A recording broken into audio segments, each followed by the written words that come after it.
యాకోబు రాసిన పత్రిక 4:7 ఏమని సెలవిస్తున్నదంటే, అపవాదిని ఎదిరించుడి, అప్పుడు వాడు మీ యొద్ద నుండి పారిపోవను. కాబట్టి పరలోకం వెళ్ళటానికి అర్హత కావాలి. రెండవదిగా ఆయా పరిచర్యలు చేయటానికి అర్హత కావాలి. అదేవిధంగా మనము సాతానును ఎదిరించడానికి కూడా ఏం కావాలి? మనకి అర్హత కావాలి. హల్లెలూయా. ఉట్టిగా అపవాదిని ఎదిరించలేవు. అయితే నిన్ను ఎందుకు ఈ నెలలో దేవుడు ఇక్కడికి నడిపించినాడంటే ఎదిరించడానికి అర్హతనివ్వటానికి. గత దినాలలో నువ్వు ఎదిరించలేకపోయినావు, ఆ సమయంలో ఎదిరించే వ్యక్తికి బాధ్యత ఇచ్చినావు. కానీ క్రీస్తు రక్తంలో కడగబడిన ప్రతి వ్యక్తికి ఎదిరించే అర్హతను ఇవ్వటానికి దేవుడు నమ్మదగిన దేవుడు. కాబట్టి భారతదేశంలో మన రాష్ట్రాలలో ఎదిరించటానికి కొద్దిమందే కాదు, కానీ సార్వత్రిక సంఘం అంతా సాతానును కానీ ఎదిరిస్తే వాడు మన పట్టణాలలో నుంచి, మన గ్రామాలలో నుంచి, మన కుటుంబాలలో నుంచి విడిచిపెట్టి వాడు పారిపోతాడు. హల్లెలూయా. అందుకనే యోహాను సువార్త 10వ అధ్యాయం 10వ వచనం ప్రకారం వాడు దొంగ, దోచుకునేవాడు. హల్లెలూయా.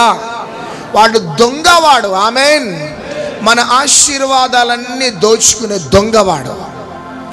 కాబట్టి దోచుకున్న దొంగ ఎంత మరలా మనకి రిటర్న్ చేయాలి? 7 అంతలు. హల్లెలూయా, హల్లెలూయా. వాడు 10 రూపాయలు దొంగతనం చేస్తే వాడు మరలా మనకి ఎంత తెచ్చేయాల? 70 రూపాయలు. ఆమేన్. 70,000 దొంగతనం చేస్తే ఎంత తెచ్చేయాలి? వాడు 4,90,000. చూడండి ఎంత ఒక్క ఇల్లు దొంగతనం చేసిండే అనుకోండి, ఎన్ని ఇళ్ళు తేవాలి? వాడు నా వాహనాన్ని, ఒక్క వాహనాన్ని దొంగతనం చేసిండు. ఎప్పుడు? 1998లో. దేవుడు ఎన్ని వాహనాలు ఇచ్చిండు? ఎన్నో వాహనాలు ఇచ్చినాడు. హల్లెలూయా. కాబట్టి మమ్మీ దైవ సేవకురాలు చెప్పినట్లు ఇది ఒక్క రోజులో వాడు 77% తెచ్చాడు. వాడు ఒక్కరోజు ప్రార్థన చేస్తే వాడు 7% తెచ్చాడు. వాడు 7% నీకు నాకు ఇవ్వటానికే 50 రోజులు ఉపవాసం. 7 7 సార్ ఎంత?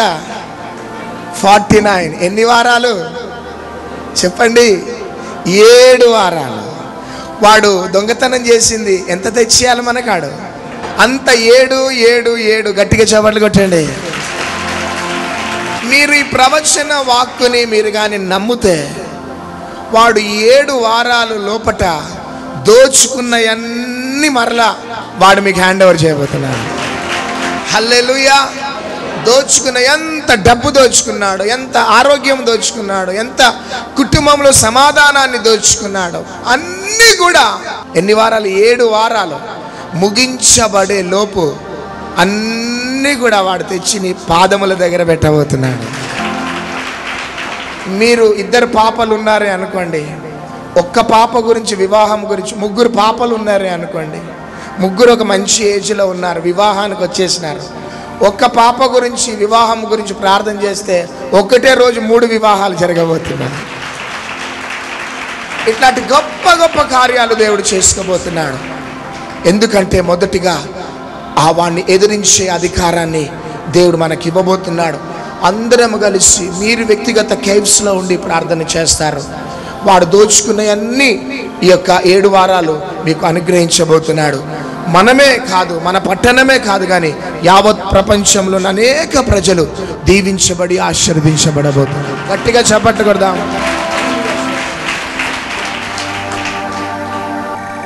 అపవాది యొక్క కుయుక్తి మనం ఎంత జాగ్రత్తగా కనిపెట్టాలో పరిశుద్ధాత్మ దేవుడు మనతో మాట్లాడుతూ వస్తున్నాడు.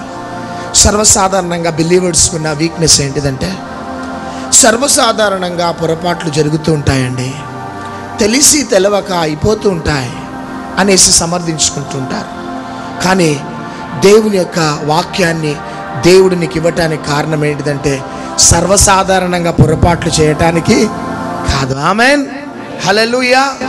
నీ చేతిలో వాక్యాన్ని, సహవాసాన్ని, ప్రత్యక్షతలని రెగ్యులర్గా దేవుడు నీకు ఇవ్వటానికి కారణం సర్వసాధారణంగా పొరపాట్లు చేయటానికి కాదు, అప్పుడప్పుడు అట్లా తెలిసి తెలవక కూడా చేయటానికి కాదు. అందుకనే దేవుడు నీకు అనుగ్రహించినాడు వాక్యం. కాబట్టి ప్రతి నిత్యం ఒక క్రైస్తవుడిగా, దేవుని బిడ్డగా అపవాది యొక్క కుయుక్తిని మనం ఎరిగి ఉండాలి. ఆమెన్. శుక్రవారము రాత్రి అపవాది దేవుని యొక్క వాక్యానికి విరుద్ధమైన ఆశలు, కోరికలు మన అంతరంగంలో కలుగచేస్తాడు. ఆదికాండం 3వ అధ్యాయం 4-5 వచనాల ప్రకారం నిన్నటి దినమున ఉదయకాల సమయంలో దేవుడు మనతో మాట్లాడి ఉన్నాడు. నిన్న రాత్రి అపవాది అయిన సాతాను చేసే 3వ విషయం ఏంటిదంటే, అపవాది మనల్ని దేవుని యొక్క చిత్తంలో ఉండనివ్వకుండా చేస్తాడు. హల్లెలూయా. దేవుని యొక్క చిత్తం మనలో జరగనివ్వకుండా, వాని యొక్క చిత్తం మన జీవితంలో జరిగించటానికి వాడు వాని యొక్క చిత్తాన్ని మన జీవితంలో ప్రవేశపెట్టి చివరికి మన భవిష్యత్తును, మన కుటుంబాన్ని వాడు సర్వనాశనం చేసేస్తాడు. ఈ ఉదయకాల సమయంలో ఒక ముఖ్యమైన విషయాన్ని నీతో నాతో చెప్పాలని ఆశపడుతున్నాడు. ఎంతమందికి దేవుని యొక్క సేవ చేయాలని ఆశ ఉన్నది? ఉద్యోగాన్ని వదిలిపెట్టి కాదు, ఉద్యోగాలను చేస్తూ కూడా దేవుని యొక్క పరిచర్యలో మేము ముందుకు సాగాలని ఆశ ఎంతమందికి ఉన్నది? అందరి చేతులు పైకెత్తండి. హల్లెలూయా. మీరెంత ఆశ కలిగి ఉంటే ఆశ కలిగిన ప్రాణాన్ని దేవుడు తృప్తిపరుస్తాడు. గట్టిగా చెప్పండి. అపవాది చేసే 3వ పని ఏంటిదంటే, ప్రకటన గ్రంథం 12వ అధ్యాయం 12వ వచనం. అందుచేత పరలోకమా, పరలోక నివాసులారా ఉత్సహించుడి. భూమి సముద్రమా మీకు శ్రమ. అపవాది తనకు సమయము కొంచెమే అని తెలుసుకొని బహు క్రోధము గలవాడై మీ యొద్దకు దిగి వచ్చి ఉన్నాడని చెప్పాను. చాలు. అపవాదికి అట సమయము కొద్దిగా ఉన్నదని జాగ్రత్తగా వినాలిక. అపవాది అయిన సాతానుకు తెలుసు ద వాల్యూ ఆఫ్ టైం. అపవాది అయిన సాతానుకు తెలుసు సమయం యొక్క విలువ. సాతానికి ఇక కొద్ది సమయమే ఉన్నదని వాడు బహు విజృంభిస్తూ ఉన్నాడట. వానికి సమయం యొక్క విలువ తెలుసు కాబట్టి మన సమయాన్ని వాడు ఏం చేస్తుంటాడు? దొంగిలిస్తూ ఉంటాడు. జాగ్రత్త. హల్లెలూయా. మనకి సమయం యొక్క విలువ గ్రహింపు లేకపోవటానికి కారణం ఏంటిదంటే, వానికి సమయము లేదని మన సమయాన్ని వాడు దొంగిలిస్తున్నాడు. కాబట్టి ఈ దినాలలో సమయం యొక్క విలువ గ్రహింపు మనము తెలుసుకోలేకుండా ఉంటున్నాం. నా ప్రియ సంగమా, నా ప్రియ దేవుని బిడ్డలారా, మన వ్యక్తిగత జీవితంలో ఎవ్రీ మినిట్, ఎవ్రీ సెకండ్ మన జీవితంలో చాలా విలువైనది. హల్లెలూయా. ఒక మానవుడు 70 సంవత్సరాలలోనట 23 సంవత్సరాలు నిద్రపోతాడట. ఎన్ని సంవత్సరాలు? నోర్లు తెరవండి. 70 సంవత్సరాలలో 23 సంవత్సరాలు నిద్రపోతాడట. అంటే రోజుకు 6 గంటలు వండుకున్నావే అనుకోండి, ఎన్ని గంటలు? రోజుకు 6 గంటలు. 4 దినాలలో ఒక దినం నువ్వు పండుకున్నావని అర్థం. అవునా కదా?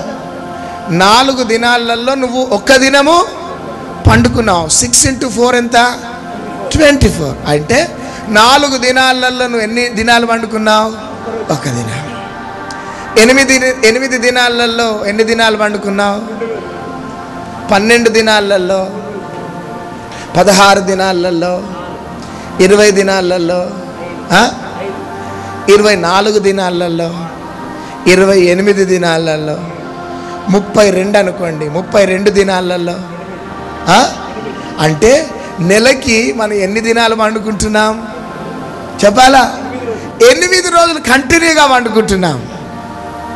ఎప్పుడైనా ఈ గ్రహింపు వచ్చిందా మనకి? నా సరే, నెలకి 8 దినాలంటే 8 × 12 ఎంత?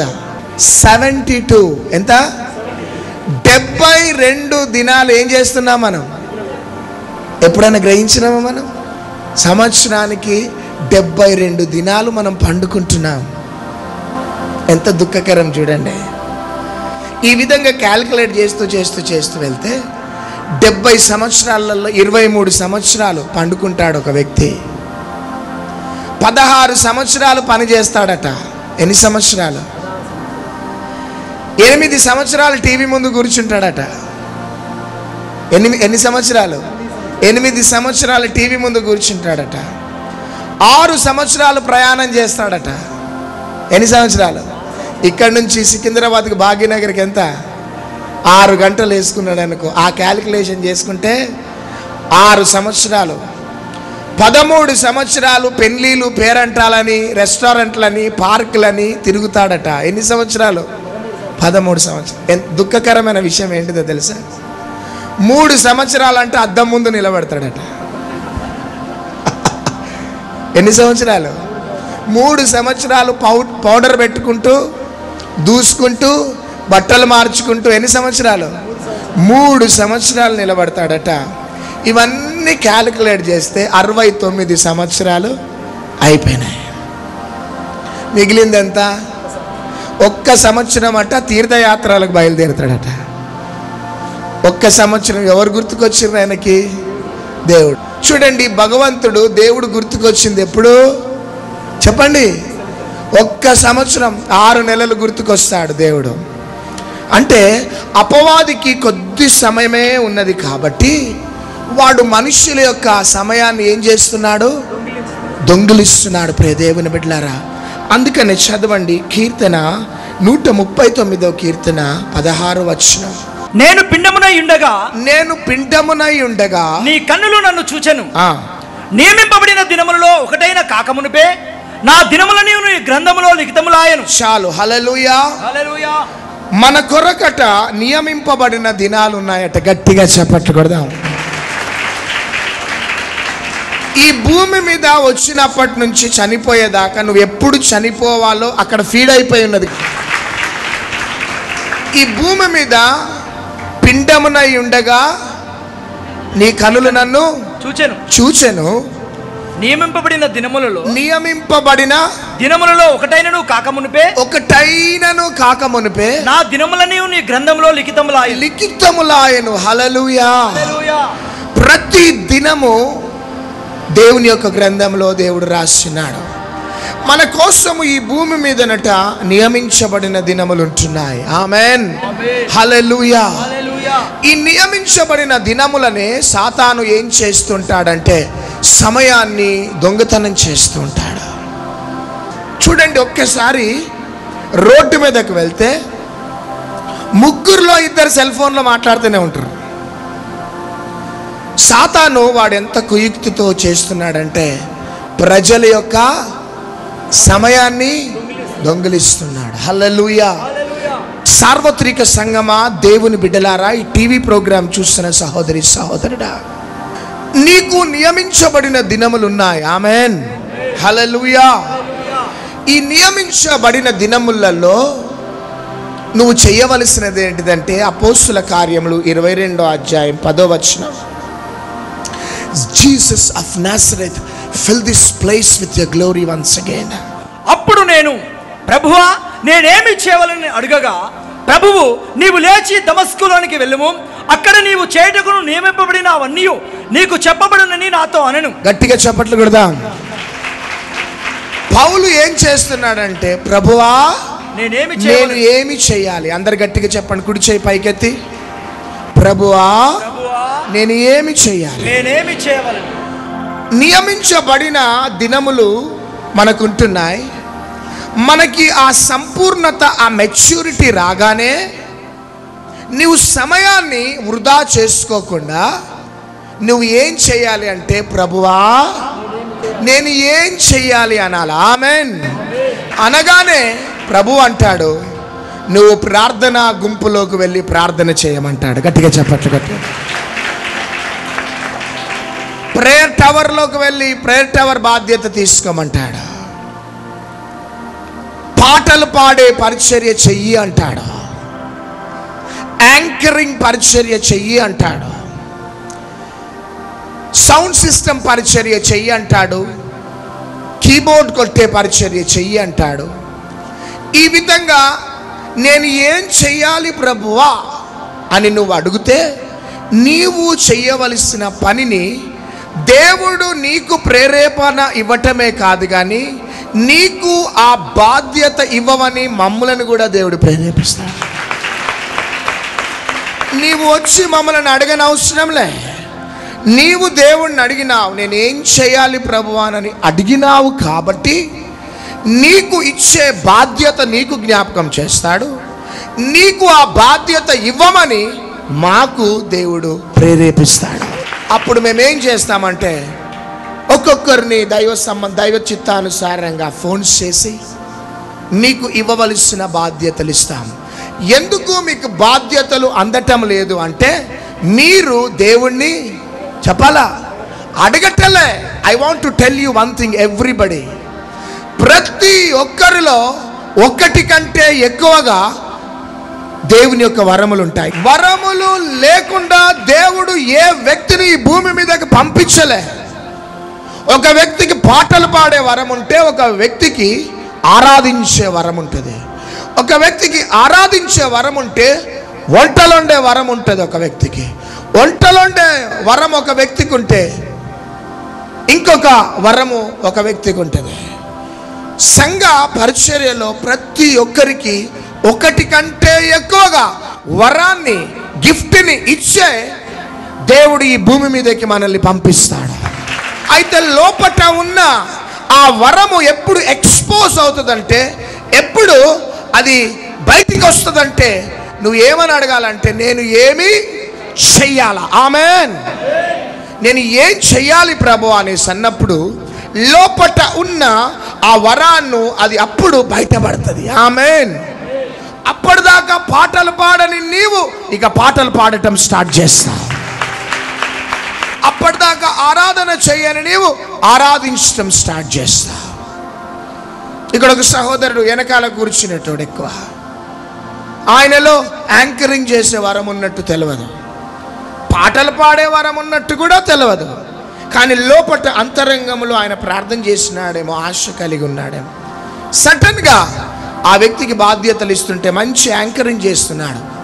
యాంకరింగ్ అంటే మంచిగా మమ్మీ ఇప్పుడు చెప్పింది కదా, బ్యూటిఫుల్గా అదేంటిదంటే ప్రకటనలే కావచ్చు, లేకపోతే ఏదైనా కావచ్చు, ఒక వస్తువును కానీ ఒక దేనిని కానీ ప్రజెంట్ చేయాలి. ఆమెన్, హల్లెలూయా. పాటలు పాడటం కాదు, పాట పాడకముందు ఆ పాటల్లో ఉన్న ప్రత్యక్షతను వివరించి పాట పాడాలా, యాంకరింగ్ చేయాలా. ఇవన్నీ కూడా చాలా మందికి ఆల్రెడీ ఉన్నాయి. అవి ఎందుకు బయటికి రాలేకపోతున్నాయంటే పౌలు అడిగినట్లు నువ్వు అడగటలే. ప్రార్థన చేసే అభిషేకం స్త్రీలకి చాలా మందికి ఉన్నది. సాతాను ఏం చేస్తున్నాడంటే మన సమయాన్ని వాడు దొంగిలిస్తున్నాడు. సార్వత్రిక సంగమా, ఈ టీవీ ప్రోగ్రాం చూస్తున్న సహోదరి సహోదరుడా, ఈరోజు దాకా నువ్వెంత సమయాన్ని నువ్వు వేస్ట్ చేస్తున్నావో, కానీ ఇకనైనా దేవుని కోసం వండటానికి నువ్వు సిద్ధపడాలి. ఎందుకు భారతదేశంలో క్రైస్తవత్వం ఎందుకు 4% ఉన్నది అంటే, సార్వత్రిక సంఘం బిలీవర్స్, క్రైస్తవుల యొక్క సమయాన్ని వాడు ఏం చేస్తున్నాడు, వృధా చేసేస్తున్నాడు. సినిమాలలో సమయం వేస్ట్ చేస్తున్నాడు. సినిమాలు, షికార్లు, పార్కులు, పెళ్ళిళ్ళు, పేరంటాలు, ఇవి అవి అని సమయమనంతా కూడా వృధా చేసేస్తున్నాడు వాడు. కానీ ఈ మీటింగ్స్ సందర్భంగా నువ్వు ఒక్క మినిట్ కూడా నీ సమయాన్ని నువ్వు వృధా చేసుకోవద్దు. అందుకనే ఎఫెసీయులకు రాసిన పత్రిక 5వ అధ్యాయం 15వ వచనం చదవాలి. దినములు చెడ్డవి గనుక మీరు సమయమును పోనీయక సద్వినియోగం చేసుకొనుచు అజ్ఞానుల వలె కాక జ్ఞానుల వలె నడుచుకున్నట్లు జాగ్రత్తగా చూచుకొనుడి. హల్లెలూయా. రోమీలకు రాసిన పత్రిక 13:11 చదవండి. రోమీలకు రాసిన, మరియు మీరు కాలములను ఎరిగి నిద్ర మేలుకొను వేళ అయినదని తెలుసుకొని, గట్టిగా చప్పట్లు కూడా, అలాగు చేయుడి. కాలమును ఎరిగి నిద్ర మేలుకొను వేళ అయినదని తెలుసుకొని మనము తెలుసుకోవాలి. గట్టిగా చప్పట్లు కొడదాం. అపవాది ఏం చేస్తున్నాడంటే మన సమయాన్ని వృధా చేయటానికి వాని యొక్క మేజర్ వెపన్ ఏంటిది అంటే నిద్ర నిద్ర నిద్ర. కానీ 8 గంటలు 6 గంటలు 10 గంటలు నువ్వు పండుకోవటం కాదు. ఎంత కష్టపడ్డా ఒక 4 గంటలు పండుకునే కాలం ఇది. ఎన్ని గంటలు? 4 గంటలు పండుకో, మిగతా చేయవలసినంత పని చేయి. కాబట్టి ఇది ఏ వేళ అంటే నిద్ర మేల్కొని వేళ. గట్టిగా చప్పట్లు కొట్టండి. నిద్ర మేల్కొని వేళ. ఈరోజు దాకా సమయమునంతా కూడా వృధా చేసుకున్నావు. ఎందుకంటే అపవాది అయిన సాతాను మనకి సమయము కొద్దిగానే ఉన్నది, వానికి కొద్దిగానే ఉన్నది. కాబట్టి వాడు చేస్తున్న పని ఏంటిదంటే మన సమయమునంతా కూడా వాడు వృధా చేస్తున్నాడు. సహోదరుడు